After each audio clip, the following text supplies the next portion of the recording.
Big boss season 6ന്റെ live അപ്ഡേറ്റ്സിലേക്കാണ് പോകുന്നത്.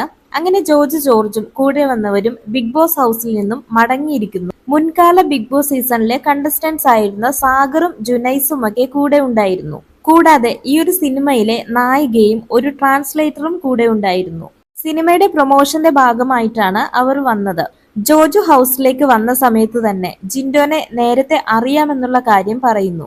ജിൻഡോ തന്റെ personal trainer ആയിരുന്നുവെന്നും കഴിഞ്ഞ കൊറോണ സമയത്ത് ഞങ്ങൾ പരിചയപ്പെട്ടതാണെന്നും ജോജു പറയുന്നു. അതേപോലെ ജിൻഡോ പുറത്തുണ്ടായിരുന്നുവെങ്കിൽ ഈ സിനിമയുടെ ഒരു ഭാഗമാകാൻ കഴിഞ്ഞേനെ എന്നും പറയുന്നുണ്ട്.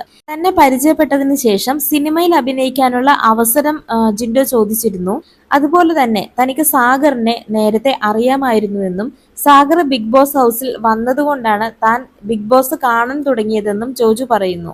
അങ്ങനെ സാഗർ പുറത്തിറങ്ങുന്നത് വരെ ബിഗ് ബോസ് സ്ഥിരം കാണുമായിരുന്നു. അതിൽ സാഗറും ജുനൈസും തമ്മിലുള്ള പെരുമാറ്റമെല്ലാം താൻ ഒരുപാട് ആസ്വദിച്ചിരുന്നു. അത് ഈ ഒരു സിനിമയുടെ സ്ക്രിപ്റ്റിനു വേണ്ടി ഒരുപാട് സഹായിച്ചു. അങ്ങനെ സിനിമയെക്കുറിച്ചുള്ള ഒരുപാട് വിശേഷങ്ങൾ സംസാരിച്ചാണ് ഇവർ ഹൗസിൽ നിന്നും ഇറങ്ങിയത്. കൂടുതൽ ലൈവ് അപ്ഡേറ്റ്സുകളുമായി വീണ്ടും കാണാം.